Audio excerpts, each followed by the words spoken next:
सर्वप्रथम मी आपल्या सर्वांना आणि आपल्या मार्फत महाराष्ट्राच्या आणि देशातील सर्व नागरिकांना भारतीय प्रजासत्ताक दिनाच्या खूप खूप शुभेच्छा देतो। आमची लोकशाही आणि आमचा प्रजासत्ताक चिरायू हो अशी ईश्वरचरणी प्रार्थना करतो। आणि ज्यांनी या भारताला सर्वोत्तम असं संविधान दिलं त्या भारतरत्न डॉक्टर बाबासाहेब आंबेडकर आणि संविधान सभेच्या सर्व सदस्यांच्या प्रती विनम्र कृतज्ञता व्यक्त करतो।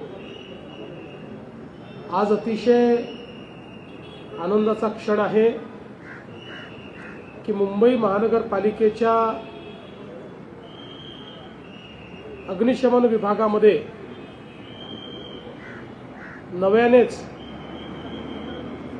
एक अतिशय ऐतिहासिक आणि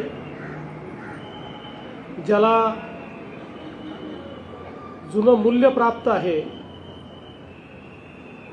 अशी एक अग्निशमन गाडी, एक अग्निशमन वाहन टर्न टेबल शिडीसह पुन्हा एकदा समाविष्ट झालंय। 1937 साली लेलँड कंपनीने इंग्लंडमध्ये तयार केलेलं हे वाहन मुंबई महानगरपालिकेच्या ताफ्यामध्ये 1941 साली सम्मिलित झालं आणि विशेषतः 1944 साली मुंबईच्या गोदीमध्ये जे प्रचंड असं अग्निकांड झालं होतं त्यामध्ये या वाहनाने प्रमुख भूमिका निभावत अग्निशमनाचं काम केलं होतं। आणि असं हे एक वाहन जे मुंबई महानगरपालिकेकडे एक प्रकारे अनयुज्ड अशा पद्धतीनं आता ठेवलं होतं, कारण त्याची क्षमता संपली होती। त्याचं रेस्टोरेशन करण्याचा निर्णय महानगरपालिकेने आणि आयुक्त भूषण गगरानी यांनी घेतला आणि रेमंड्सचे श्री गौतम सिंघानिया जे विंटेज कार करता ओळखले जातात,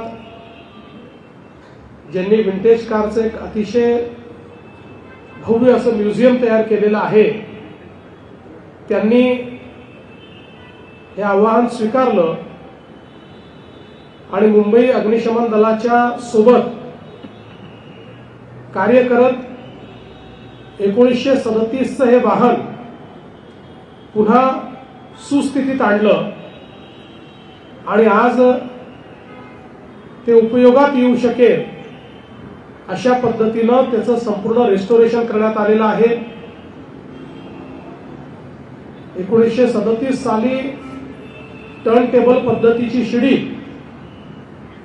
हे कदाचित त्यावेळचं तंत्रज्ञानाचं एक अभूतपूर्व अशा प्रकारचा आविष्कार असेल, तो आज पुन्हा एकदा नव्या स्वरूपात आपल्या समोर सामील झालेला आहे।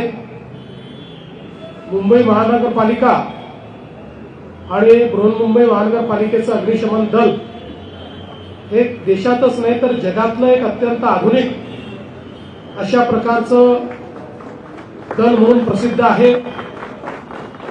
कुठल्याही आपत्तीच्या वेळी वेळेवर पोहोचणे आणि उत्तम अशा प्रकारचं कार्य त्या ठिकाणी करणे। अनेक वेळा आपण बघितलं की अग्निशमन दलाच्या अधिकाऱ्यांनी, जवानांनी आपल्या जीवाचं बलिदान करून देखील मुंबईतल्या नागरिकांना वाचवण्याचं काम केलेलं आहे। आणि अशा प्रकारचं जे दल आहे त्या दलाचा इतिहास आणि त्याचं संवर्धन हे देखील अत्यंत महत्त्वाचं आहे। आणि त्या इतिहासाचाच भाग असलेलं जी काही ही एक अग्निशमनची गाडी आहे तिचं रिस्टोरेशन हे मला असं वाटतं अत्यंत महत्वाचं अशा प्रकारचं कार्य आहे. आणि म्हणून मी रेमंड्सचे प्रमुख श्री गौतम सिंघानियाजी यांचे मनापासून आभार मानतो आणि त्यांचं अभिनंदन करतो की त्यांनी एक अतिशय उत्तम कार्य या ठिकाणी आपल्याला करून दाखवलं. बृहन्मुंबई महानगरपालिकेचे आयुक्त भूषण गगरानी, अग्निशमन विभागाचे आपले प्रमुख, आपले सर्व वरिष्ठ अधिकारी यांचंही मनापासून मी अभिनंदन करतो. आणि मला असं वाटतं की अशा प्रकारचे जे जे काही जुने इक्विपमेंट्स आपल्याकडे असतील टप्प्याटप्प्यानं त्याचं रेस्टोरेशन करून त्याचंही आपल्याला म्युझियम कसं तयार करता येईल असा प्रयत्न आपण पुढच्या काळामध्ये निश्चितपणे करूया. आज त्यासोबत पद्मश्री मिळालेल्या श्रीमती डॉक्टर फर्नांडिस यांचंही आपण स्वागत केलेलं आहे. त्यांनी केलेलं कार्य, त्यांचं रुग्ण आणि समाजसेवेचं कार्य हे इतकं चांगल्या प्रकारचं आणि अखंडित राहिलंय की भारत सरकारने कालच त्यांना पद्मश्री दिली. आणि म्हणून आज महानगरपालिकेच्या माध्यमातून त्यांचंही आपण अभिनंदन केलेलं आहे. मी त्यांनाही मनापासून शुभेच्छा देतो, त्यांच्या पुढच्या कार्याला शुभेच्छा देतो. आणि या टर्न टेबल शिडीच्या या नव्याने लोकार्पण कार्यक्रमामध्ये मला निमंत्रित केलं त्याबद्दल बृहन्मुंबई महानगरपालिकेचे आभार मानून मी माझे 2 शब्द संपवतो. धन्यवाद. देवेंद्र जी, आज टर्न टेबल सीढ़ी का जिस तरीके से लोकार्पण किया है कितनी इम्पोर्टेंट, और 2008 में जब आतंकी हमले में एसपीजी को आने, एनएसजी को आने में देरी हुई थी उस समय में भी फायर ब्रिगेड के कर्मचारियों ने वहाँ पर काफ़ी जान बचाई. आज मुझे बहुत खुशी है कि हमारी बृहन्मुंबई महानगरपालिका का जो अग्निशमन विभाग है, फायर ब्रिगेड विभाग है, इस विभाग ने 1937 में जो एक टर्न टेबल इस प्रकार की फायर फाइटिंग की एक गाड़ी जो तैयार हुई थी, इंग्लैंड में लेरेंड कंपनी ने उसको तैयार किया था. और 1941 में ये फायर ब्रिगेड की गाड़ी बृहन्मुंबई महानगरपालिका के फ्लीट में दाखिल हुई थी. 1944 में जो गोदी में सबसे बड़ा अग्निकांड हुआ था उस समय इसी फायर ब्रिगेड की गाड़ी के माध्यम से वहां पर आग पर काबू पाया गया था और इसने बहुत अहम भूमिका उस समय निभाई थी. कुछ काल के बाद नई टेक्नोलॉजी के आने के बाद, नई प्रकार की गाड़ियां आने के बाद इसके कार्य को विराम दिया गया था.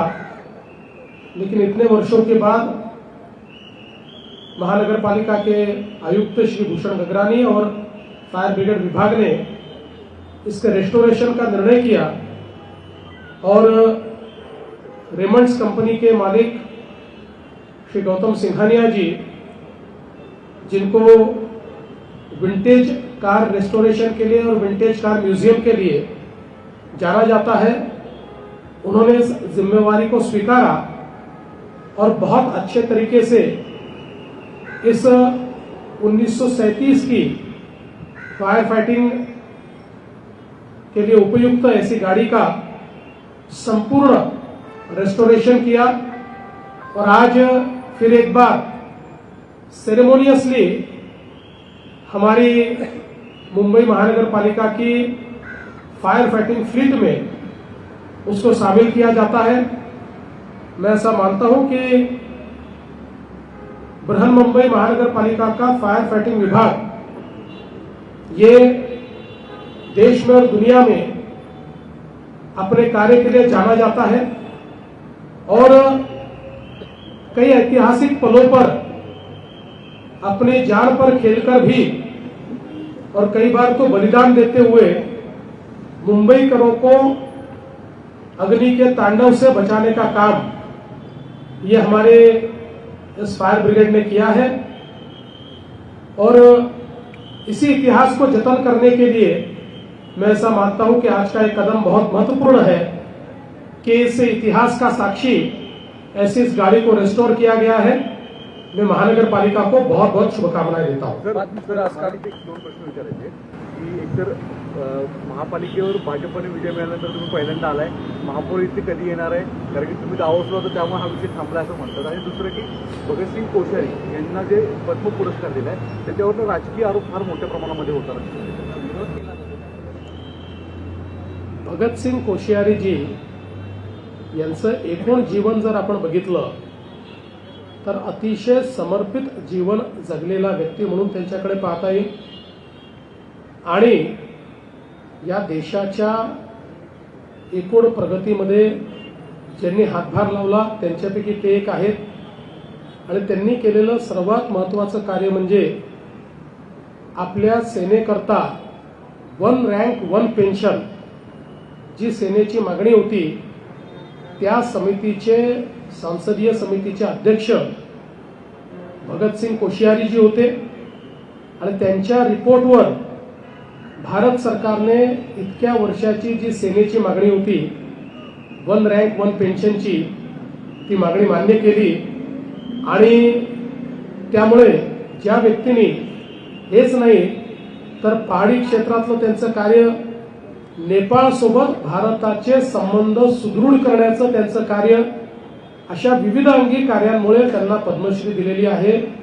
मला असं वाटतं की काही छोट्या मनाचे लोक या ठिकाणी एक प्रकारे विवाद उभा करताय. खरं म्हणजे मला कुठल्याच विवादात पडायचं नाही, पण काही लोकांच्या काळामध्ये काय काय घडलंय आणि कोणाला पद्मश्री मिळाली आहे हे जर मी सांगायला लागलो तर आजच्या दिवसाचं ते औचित्य राहणार नाही, म्हणून मी त्याबद्दल काही बोलत नाही. थँक्यू. मराठी बातम्यांसाठी जनमत लाईव्हला लाईक करा, सबस्क्राईब करा आणि बेल आयकॉनला दाबायला विसरू नका.